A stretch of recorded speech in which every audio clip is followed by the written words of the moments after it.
就算革命家咧，有啲都起碼可以成功之間到嘅成果。但係好似孫中山先生，幾乎係即係辛苦到佢最後一日咧，係非常之少有。但係其實佢係有另一個選擇嘅嚇。咁然之後咧，大家睇過呢個係咪李教授翻譯㗎？哇！你真係溪你翻譯嘅真係好心機。咁話你睇下西化得幾犀利啊！食魚子醬。咁但係好有趣嘅，魚子醬嘅同時咧，佢會有咖喱食嘅。其實呢個正正就係反映到香港特色。大家明白，其實香港嘅差館咧，到今日都仍然每個月有一日食咖喱嘅，即係大館啊！大館仍然每一日食咖喱嘅。呢個其實係由19世紀一路流傳落嚟，到今日都仲有呢個傳統。大館裏邊即係依家嗰個警察總部，佢嗰個即係嗰個 senior 即係嗰啲嘅高級警務人員，其實嗰個餐廳嗰啲咖喱仲係有名嘅，即係仍然維持住一個咖喱就點解咧？因為早年香港嘅警察中間嗰陣全部係印度人，其實我諗係加上好多英國嘅警官都喺印度調過嚟，所以變咗佢哋已經習慣咗食咖喱。其實呢樣嘢亦都反映到香港嘅一個特色啊！咁講緊我哋除咗孫中山先生之外，即係呢個順帶一提嘅咧，其實就係睇到香港嗰個西式嘅教育。其實當年譬如孫中山先生讀中學嘅時候，其實佢已經讀嘅某些科目同我哋今日嘅已經差唔多啦。譬如佢都有歷史啊，有地理啊，同埋佢個歷史地理唔係純粹講中國嘅，佢亦都係一個世界歷史地理。因為咁嘅緣故，其實佢會有一個世界嘅視野。唔係淨係局限於香港，而係佢嗰年代已經有個國際視野啊！咁而且當然佢係即係一路都有個好即係熾熱嘅中國心。咁如果我哋講孫中山之前嘅佢嗰啲嘅前輩咧，喺香港讀書嘅最出名嘅有呢幾個啦，容閎啦，容閎就係我哋嘅近代留學生之父。其實佢讀嗰間學校啦，就係馬禮遜紀念學校，咁呢個叫摩理臣山啊。咁呢個山已經成個剷咗。呢間學校嘅歷史好短嘅，但係佢訓練出嚟嘅人喺中國近代史係鼎鼎大名，有幾個都非常之出名。除咗我哋講嘅容閎、黃勝，第一個即係留英嘅西醫，或者黃勝，香港嘅第二個立法局華人議員。另外仲有唐氏兄弟，嚟自唐家灣嘅唐氏兄弟。其實佢哋係喺我哋中國嘅洋務運動嗰度咧，係出咗好多力。大家唔好忘記，其實佢哋係香港訓練出嚟嘅。伍廷芳伍廷芳即係我哋即係又係我哋讀聖保羅書院嘅呢個即係聖保羅書院嘅舊址，依家仲睇到聖保羅書院嗰幾個字。咁呢個咧就係響即係喺亞畢諾道嗰度可以望上去。以前嘅聖保羅書院咧就係響呢個所謂嘅 Bishop House 隔離。咁依家當然搬咗去香港大學嗰度啦。咁呢個即係伍廷芳就係即係我哋香港嘅第一個立法局議員啦，第一個華人嘅立法局議員啦。咁佢亦都係第一個去英國讀法律嘅一個即係香港人啊。咁你睇見，但係最後咧，明明喺香港佢應該個發展機會好好嘅時候咧，但係佢仍然選擇咗翻去中國大陸係貢獻祖國啊！佢仍然跟到李鴻章。同埋佢其實喺嗰邊畢業嘅時候咧，已經即係有兩個人，即係兩個清朝嘅官喺度爭佢，所以我哋又唔可以當清朝嗰啲人咧冚唪唥都係唔識嘢，其實佢哋都係頗有視野嘅嚇。咁所以最後咧佢就選擇翻到嚟香港，咁但係咧過咗若干年之後咧，佢仍然係毅然放棄咗香港嘅一切。但係點解佢放棄香港一切咧？咁呢個我諗即係值得研究嘅，因為有人話佢啱嗰個時候咧，就係碰着一個香港嘅地產冧，佢好似炒窿咗。有咁嘅講法啊，但係我就未正式證實呢樣嘢。其實係可以證實到嘅，因為做多少少研究就可以證實係唔係。咁但係嗰年代咧，的而且確好多香港華人咧炒樓炒地皮炒到好犀利。咁聖保羅書院啦。正話講嘅就係其實一個西式教育，咁有咩特別咧？但係如果我哋唔將佢同中國內地比咧，未必睇到咩特別。問題係嗰個年代，我哋喺中國大陸仲係有科舉，大家仲係讀四書五經嘅，係嘛？考科舉，咁所以就係話我哋要去到1905年先至正式廢科舉。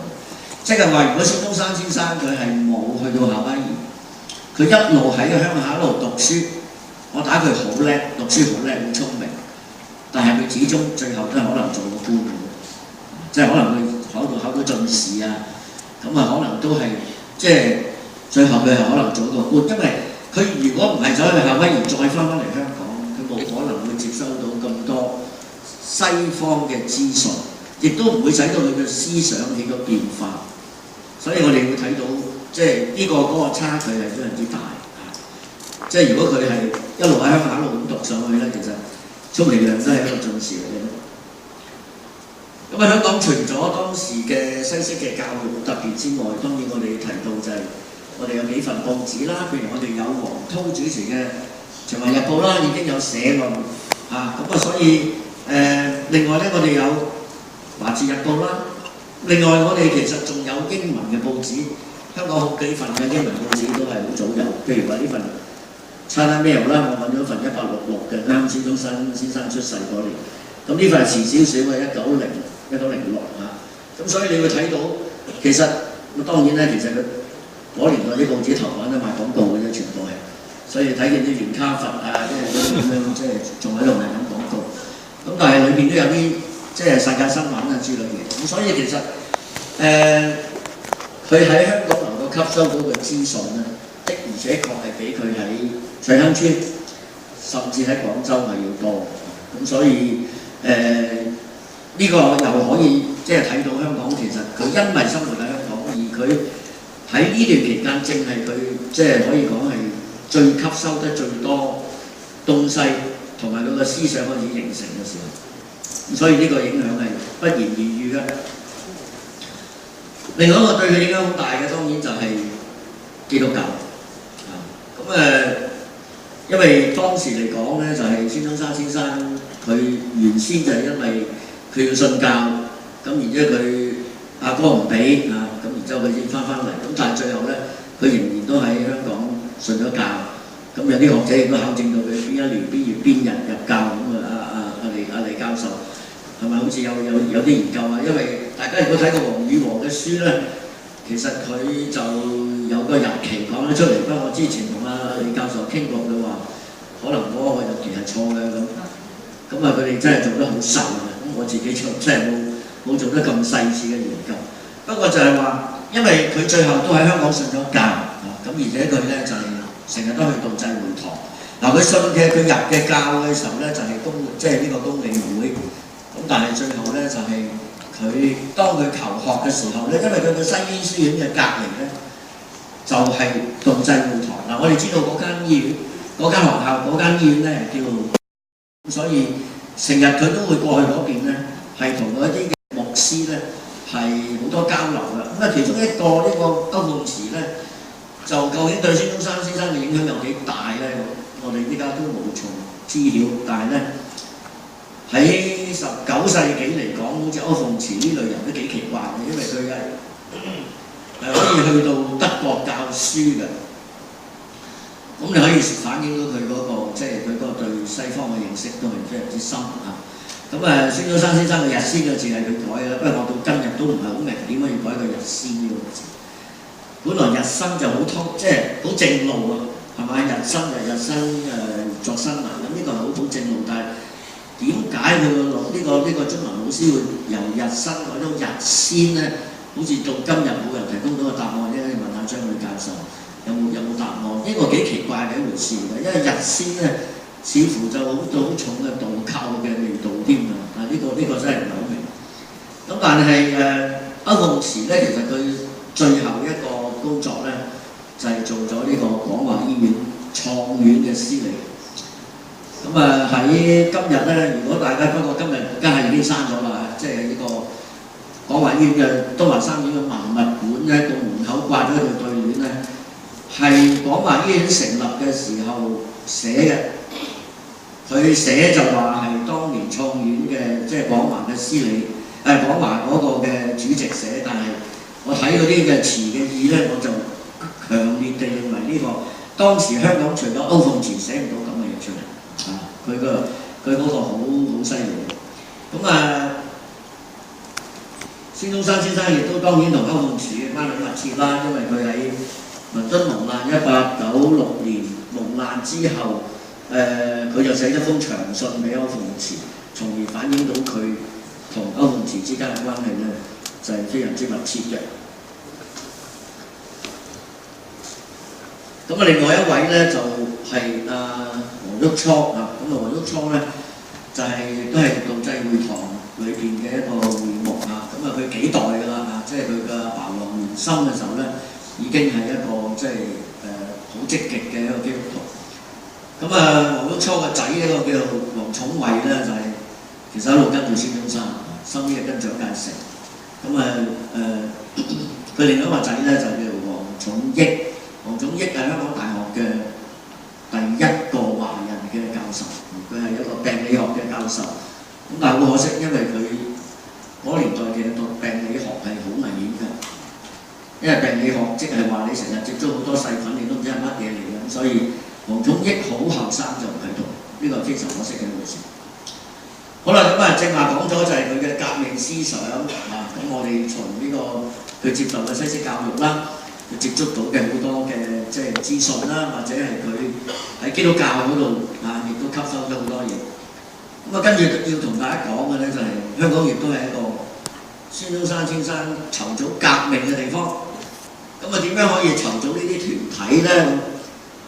咁你一定要有班朋友。呢班朋友咧其實就係孫中山先生讀書求學嘅時候已經結交咗一批咁嘅人。我哋呢個幅相睇到，即係大家都會知嘅啦。呢個所謂四大靠後邊仲加一個關景良，關景良就冇參與革命啦。呢個咧就係佢應該係讀大學嘅時候因為話呢幅相好似都係西醫書院度影。但係其實都幾奇怪嘅，即係可以帶埋啲唔係喺度讀嘅學生喺埋度一齊影相，都幾奇怪嘅一件事。除咗正話嗰個另外一個鄭士良啦，呢個人就係嚟自一個會黨嘅背景，亦都係喺孫中山先生香港求學嘅時期已經係結識咗嘅一個好朋友。之後咧，大家睇到啦，佢嘅卒年係1901年，因為去到1900年惠州起義嘅時候咧，惠州3週年起義嘅時候咧，鄭士良咧就係嗰次起義嘅一個即係領袖所以佢亦都係孫中山先生結識嘅好朋友啦。我哋會睇到嘅就係呢個係其中一個班底嚟㗎，所以到後尾佢即係喺檀香山成立個興中會，再翻嚟香港嘅時候咧，即係正式咧設立呢個香港嘅興中會總部嘅時候咧，佢就變咗係將興中會同原嚟香港有嘅一個論政團體咧，叫做婦人民社咧，將兩者咧將佢合併埋一齊。婦人民社其實佢亦都能夠反映到香港即係喺一個出咗好多當時嘅一啲受即係西方教育，可以講係書院仔。但係呢班人咧仍然係即係對國家係非常之關注因為其實睇到晚清嘅時候咧，個國勢非常之差啦咁我哋對住西方列強打場輸一場，大家都覺得好氣結嘅。所以其實好多呢啲即係譬如好似婦人民社呢一類嘅組織咧，亦都係喺咁嘅環境底下形成嘅。我哋正話講嘅，譬如話即係四大寇，其實佢哋就係得閒嘅時候坐埋一齊咧，就喺度即係大家談論一啲嘅國事，大家其實嘅都係志同道合嘅呢個就係以孫中山為中心嘅一班人。另外一班咧就係會係由楊衢雲同埋謝纘泰為中心嘅婦人民社。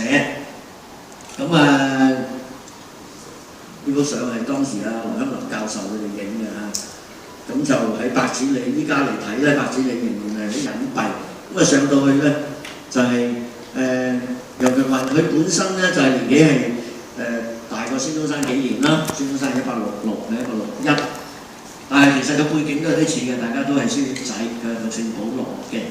而且佢亦教過書，又做過呢個買辦即係呢個副學買辦。係當時嘅社會地位嚟講咧，要比孫中山先生要高嘅。孫中山當年只係一個啱啱畢業嘅醫科畢業嘅一個醫生，但係楊衢雲已經係即係相當有地位。咁啊，所以咧，楊培雲亦都係即係興中會嘅即係會長啦。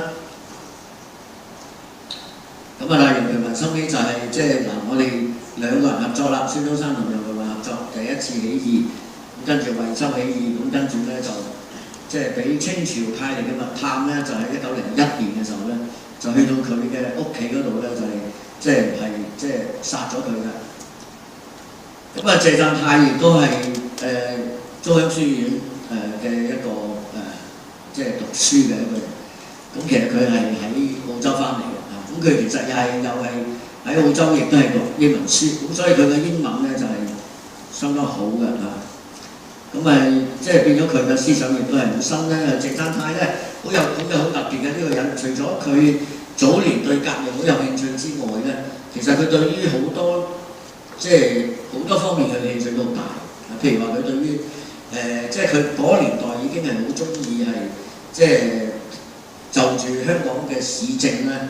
係提出好多嘅建議嘅，即係佢呢個人其實係喺當時嚟講係一個佢嘅思想係好進步嘅，可以講佢係超越咗當時香港一般華人嘅思想。咁所以佢好早嘅時候已經係即係提倡係唔好紮腳啊，即係呢一類嘅嘢，或者係蓄氣啊，即係呢類嘅嘢，其實佢嘅思想係相當之新嘅。咁亦都係協助成立咗我哋香港嘅第一間嘅即係呢個嘅中華會館啊，即係差唔多係我哋依家嘅中華總商會咁上下啦。咁所以佢個思想係比較新嘅。咁正話提到嘅就係即係香港班老，即係孫中山先生班老友記，其實就興中會喺香港成立，興中會同盟會當然香港個地位就差好遠啦，因為同盟會係喺日本成立，香港我哋只有一個香港分會，同埋後尾嘅華南支部。咁當然都係重要嘅，因為其實喺呢個即係日本成立咗興中會冇幾耐，呢個同盟會冇幾耐咧，其實香港已經成立分會，所以咁但係相對興中會嘅時候咧，當然係無法比擬。另外嚟講，我哋睇到即係孫中山先生亦都係利用香港作為一個策源地。其實呢度咧會睇到一個問題嘅就係，因為孫中山先生係廣東人。大家如果聽過孫中山講國語咧，有冇聽佢講國語？其實你聽佢國語，你就知道其實佢同北方人嘅溝通咧，係肯定冇同廣東人咁好。所以其實你會發現孫中山先生，你話佢點講咧？你話係盲點都得。佢所有嘅起義都係喺香港周邊，除咗去到河口或者鎮南關係遠咗之外咧。其實佢係好中意廣州起義，第一次起義係廣州起義，最尾嗰次都係廣州起義，新軍起義又係廣州。呢個當然就係同佢自己本身廣東人嘅背景好有關係，即係佢各方面佢屬廣州。咁香港咧，因為你喺廣州起義咧，咁香港自然而然就會成為一個可以講係無論人嘅即係革命黨人嘅來往，或者係軍械運送嘅一個中心。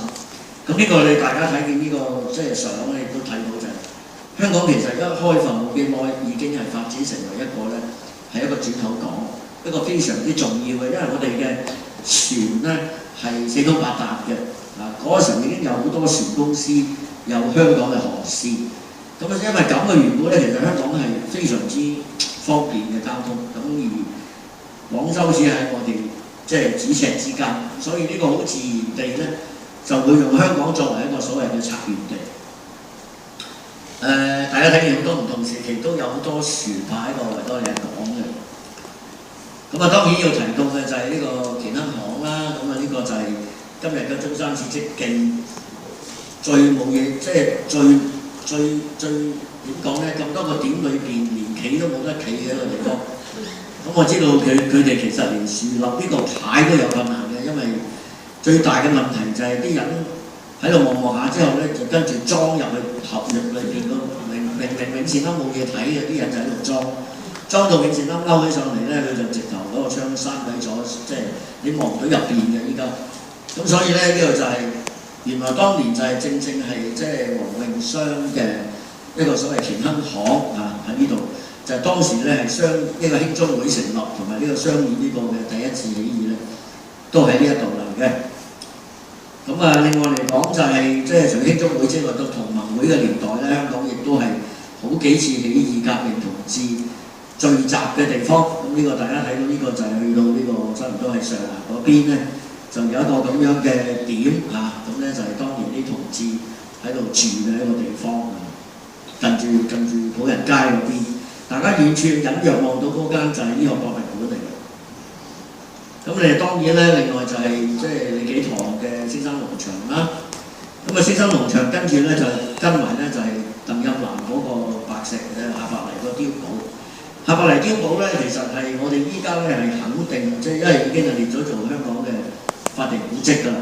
咁呢個咧就係當年革命同志即係可能撤退嘅時候咧，就會走翻嚟呢度。大家如果你睇到佢嘅地理位置，就知道其實佢係即係可以講係點講咧？走嘅時候一個最好嘅逃難嘅地方，因為佢對正珠江口啊。如果你坐船過嚟咧，其實去到夏伯黎咧就好方便，而且呢個地方非常之偏僻，到今日呢個地方仍然可以算係香港其中一個最偏僻嘅地方。咁啊，當然呢個偏僻咧就好啱當年嘅革命黨人喺度活動啊，咁所以即係大家其實有時間咧都可以去呢個白泥碉堡嗰度睇睇。咁啊，黃花崗起義當然就係香港即係好多人聚集嚟香港，然之後再起義啦。咁就大家睇見當年嘅首領當然就係黃興啊，黃興同埋呢個阿趙升啊。咁啊，甚至兩個人咧就係當失敗咗之後咧，黃興係走咗嚟香港，你知佢隻手指係斷咗，走嚟香港要去聯針啊，即係所以佢係其實喺香港嘅醫院連咧針嚟咁啊，隻手指都斷埋。咁啊，趙升咧更加喺香港死嘅，但係咧就呢度牽涉到一個我又覺得好有趣嘅問題，就係趙升死嘅時候，佢其實係葬咗喺呢一個嘅近住加路連山嗰個墳場啊。咁但係好快佢嘅遺體已經運咗翻去北邊，即係你相對於嘅鄭士良啊、楊衢雲啊，其實我都即係今日我都有啲奇怪，覺得即係特別係鄭士良，我覺得非常之奇怪。楊衢雲我唔覺得奇怪，但係鄭士良點解佢嘅即係其實佢係同孫中山係非常之密切嘅。咁啊，而且佢亦都死得非常之早，1901年已經死咗。咁但係佢嘅遺體點解唔可以運翻去廣州咧？呢樣嘢我都好奇怪嗰件事。咁啊，黃花崗啦嚇。咁啊，最後一樣嘢提到嘅就係香港人就資助革命。當然唔係所有人都資助革命。其實我哋睇下究竟香港乜嘢人資助革命咧？其實都睇到好多嘢出嚟。其實嗱，我哋最初嘅第一個，我哋當然要提到嘅咧就係黃勝個仔啊，但係黃勝個仔係冇相嘅，所以冇辦法。佢個仔就叫黃應雙，黃勝就係玻璃神，即係玻璃神山嗰間學校。讀完書跟住個校長啊，同埋容宏同埋黃歡去咗美國，但係佢咧因為水土不服，結果就翻咗嚟香港。咁啊，但係起碼咧，佢都叫做浸過鹹水。咁啊，一路喺英華書院嗰個印刷部嗰度工作。咁啊，佢個即係佢收尾亦都成為我哋香港嘅第二個華人嘅立法局議員啦。咁啊，佢個仔咧就係黃應雙咧，就係即係早年咧亦都係即係可能可以講係最早幫革命嘅一個。如果我哋講興中會時期，好早，即係第一次起義嘅時候，其實佢已經即係幫手嚇。咁啊，正話都睇過呢個啦嚇，乾香堂啦。咁另外一個咧就要提到李紀堂啦。咁啊，大家睇到呢個咧就係上面嗰個李升，中間嗰個唔知係邊個啦。總之呢啲就係李升嘅後代。嗱，我哋睇下呢一個嘅李升嘅，其實呢個係李升嘅族譜嚟。李玉衡就係李升啦，佢好鬼多仔嘅。大家知道啦，李寶春，大家會識啊，李寶龍，因為西環有個叫李寶龍台。李紀堂好似係李寶龍，係咪知唔知啊？肯唔肯定？唔肯定。好似係李寶龍嚟嘅，即係因為佢呢個係佢哋自己屋企嘅名嚟，咁所以咧，李紀堂就佢用另外一個名啦。咁但係李升呢個人咧，其實就係無惡不作嘅。你唔好問佢啲錢喺邊度嚟。咁但係好彩，佢有個仔叫李紀堂，將嗰啲錢還緊一啲，而且咧做嗰啲有意思嘅嘢。因為其實李升佢係紅兵之亂嘅時候走咗嚟香港嘅，即係嗰陣時喺1850幾年，即係珠三角一帶，即係有班即係綁住條紅布喺個頭嗰啲，即係喺度作反。咁佢嗰時候佢喺新寮七堡嘅，咁佢就走入香港。其實佢嚟咗香港之後就點咧？就即係佢係做金山莊，其實佢乜都做㗎啦，唔止金山莊啊！佢做金山莊之餘做賣豬仔。賣埋豬仔咧好多，佢做好多嘢嘅。咁然之後咧，當然令到佢咁有錢嘅就係搏命買地。佢其實係將人哋啲貨倉買咗嚟之後，就拆咗個貨倉起樓賣。其實係靠咁樣發達嘅。咁所以佢今日嘅中環嘅永勝街、永和街、永吉街嗰4條永字頭嘅街都係佢開發。呢個人好有錢。另外西環亦都係啦，所以佢收尾就即係。傳咗俾佢個仔，所以出現利寶龍台。咁所以佢呢個係非常之有錢。佢係1900年死嘅李升。咁正係佢死嘅時候咧，佢個仔咧李紀堂咧就攞到一筆遺產，佢將筆遺產咧就資助呢個惠州三州田理園。所以就啱嗰個時間，因為佢係1900年死嘅。佢死嘅時候咧，佢立嘅遺產稅係全香港100蚊，從來未試過有人咧係立咁多遺產稅，就係呢個李升，所以佢係非常之有錢。但係你如果再諗下佢做咗啲咩嘢都幾驚人嘅，因為佢喺第2次鴉片戰爭嘅時候咧，佢係組織咗支軍隊幫英軍入去打北京嘅。所以乜人都有啊呢個世界。有個講法就係圓明園裏邊搶翻嚟嘅嘢佢有份分，有咁嘅講法啦。咁所以咧，佢嘅家族咧就係子孫繁衍係好多仔嘅。咁其實但係講到後代咧，就佢唔及佢細佬。佢細佬就係李哲啦，灣仔同李哲街個李哲啦。李哲其實嘅錢仲多過李升。咁佢啲仔咧仲叻，因為呢幾個收尾都係東亞嘅主席嚟嘅，即係李應梅啊、李寶祺啊，即係同埋佢跟住佢啲孫都係東亞嘅總理。但係就係我哋講興中會時期就係呢兩個啦，李紀堂同埋更加早少少嘅即係呢個嘅黃榮雙啦嚇。咁但係如果我哋講同盟會嘅時期咧，就呢班人咧其實就係一班台山嘅商人。呢班人係好共同嘅，台山商人基督徒呢兩個特色。當然最犀利嘅就係李玉堂啦。李玉堂就係即係佢又開金山莊啊，開好多嘢嘅，開當鋪啊。但係佢其實係都好似喺美國翻嚟嘅，咁所以變咗佢都即係有啲浸鹹水啦。年紀其實仲大一啲嘅大家睇到就係即係李玉堂同埋佢仔李哲仲。另外呢個咧就係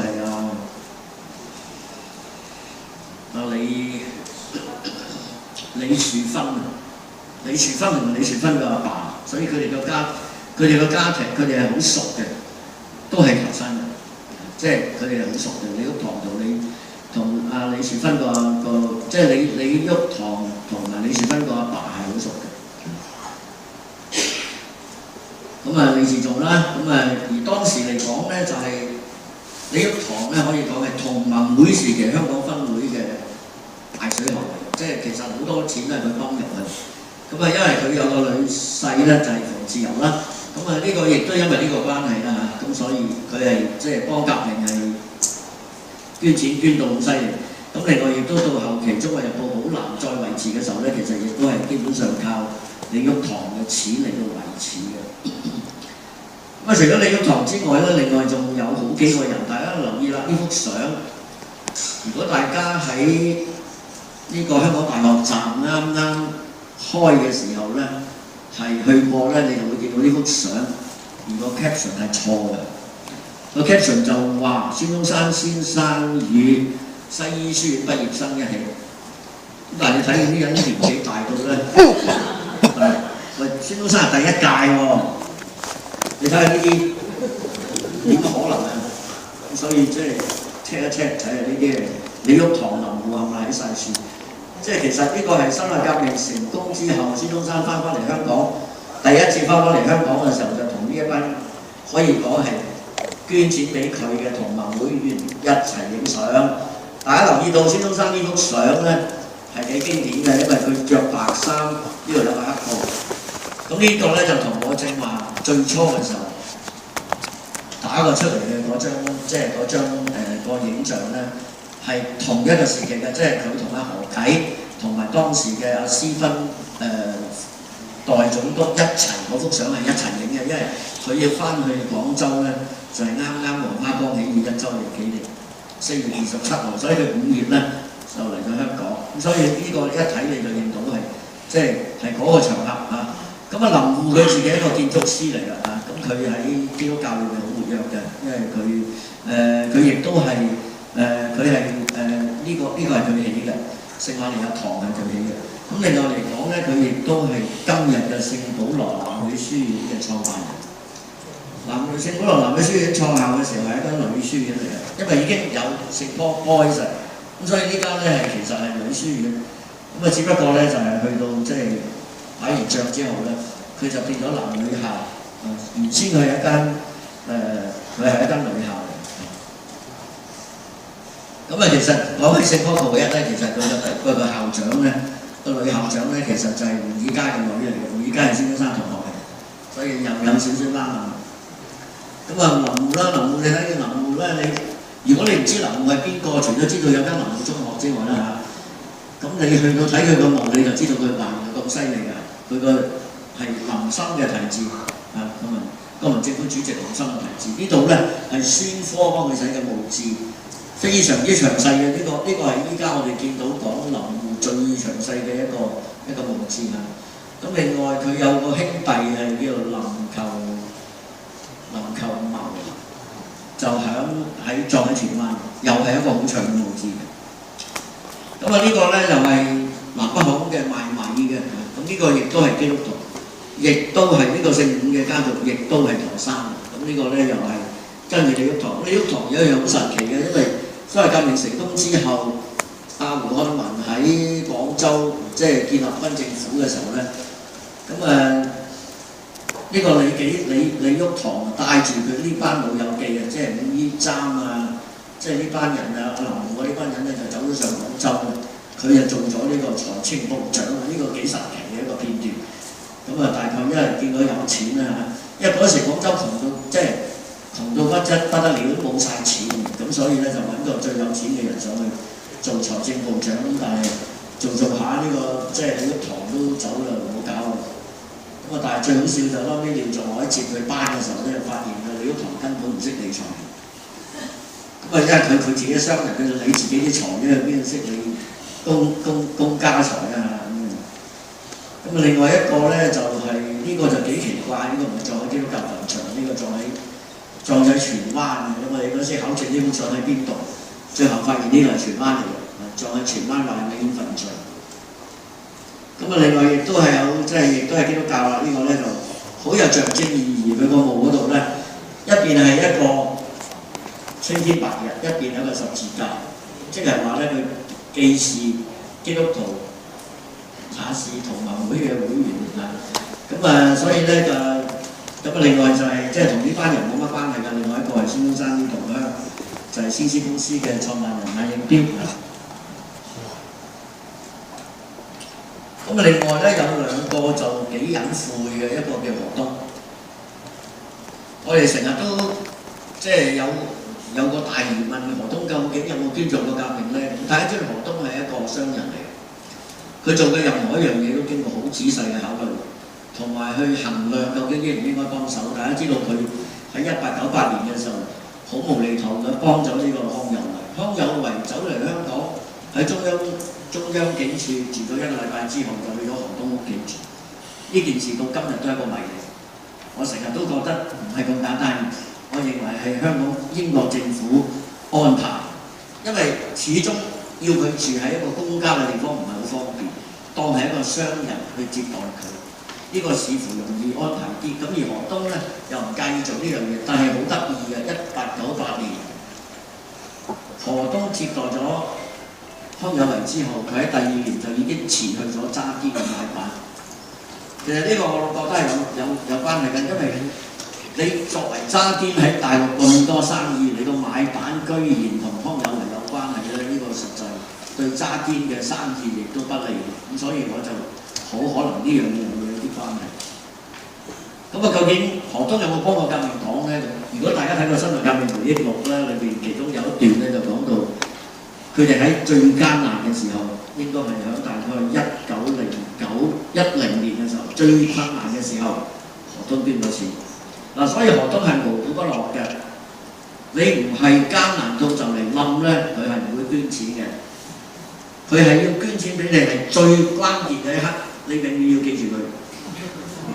所以好勁嘅。所以咧，何東原來喺嗰下真係捐過錢。當然，何東一樣捐錢俾康有為、梁啟超，一樣捐錢俾北洋政府、俾軍閥。所以佢係我哋講佢買嘅係叫做政治保險。大家千祈唔好誤會，以為佢真係支持孫中山革命。佢係一個非常之買政治保險非常犀利嘅一個人嚟。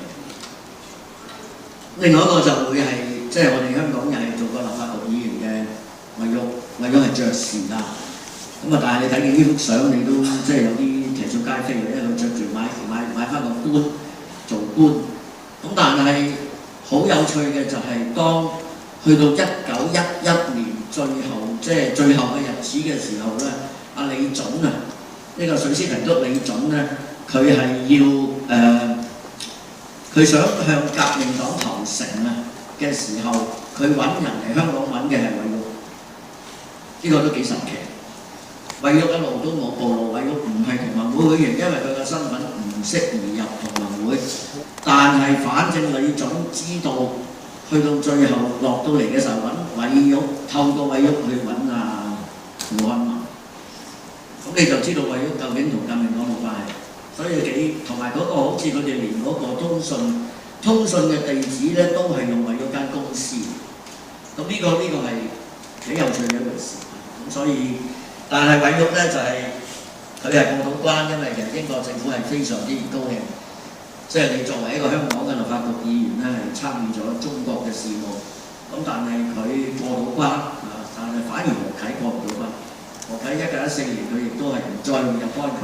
佢亦都係嗰年過身，咁但係韋玉咧係似乎一路全身而退嘅可以啊，咁但係佢嘅經濟就好差，佢自己唔知點解到拉尾佢自己搞到佢嘅經濟狀況搞到非常之惡劣，因為佢嘅遺體擺咗喺東華義莊10年係冇錢贖出嚟，呢個係令我哋好驚訝嘅一件事。我當年睇東華檔案嘅時候嚇咗一跳，咁然之後咧最後要揾曹善敏咧。做好做醜咧，寫信去東華嘅嗰年嘅總理就話乃念韋玉做過，韋玉係1878年嘅東華主席，乃念佢以前對東華嘅貢獻，不如免咗佢嘅倉租啦。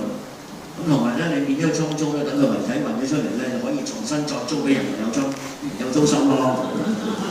咁所以結果佢嘅遺體就運咗出嚟，運咗出嚟嘅時候咧。結果就葬咗喺香港仔華人永遠墳場，但係其實佢係香港仔華人永遠墳場嘅翻大嚟嘅。但係你依家見到佢葬嘅地方，你睇見你都搖頭嘆息。佢喺個墳場裏邊嗰粒頭位，而且佢嘅墓碑係連墓碑都冇，佢淨係一嚿石喺個地下度寫住韋寶山之墓。完全冇提到爵士，冇提到佢所有嘅功勳，咁所以真係睇見你都搖頭嘆息。咁佢係有利銀行嘅買辦嚟嘅，佢係第2代嘅有利買辦啊。咁佢依家走去讀嗰間多拉因士條咧，我 check 過咧，發現我懷疑嗰間唔係大學嚟嘅，嗰間唔係大學嘅，嗰間係學院嚟嘅，因為佢係寄宿嘅學院。咁所以佢就叫做多拉因士條，我哋最記得佢係多拉。如果唔係，我都唔知道佢讀嘅學校咁得意。咁好啦，即係時間關係啦就簡單講到呢一步。咁但係大家可以就住剛才我所講嘅嘢咧，大家可以諗一諗，即係我大家記住呢個係一個 question mark 嚟嘅，呢個唔係一個即係感嘆號嚟嘅嚇，所以大家即係有時間翻去可以再思考一下。其實從呢個角度嚟睇，其實香港對孫中山嘅影響係大到無可比擬咁大，即係起碼我自己覺得冇咗。如果佢唔喺香港求學，佢唔會識到呢一班嘅老友記，佢亦都冇班底去成立一個革命嘅組織。如果佢唔喺香港求學，佢喺廣州繼續讀書嘅話，佢只能夠走另外一條路。咁香港嘅特色就係、其實佢係啱啱喺即係邊緣呢個地帶，但係即係佢又有呢個空間嚇，咁所以好啦，簡單講到呢一度。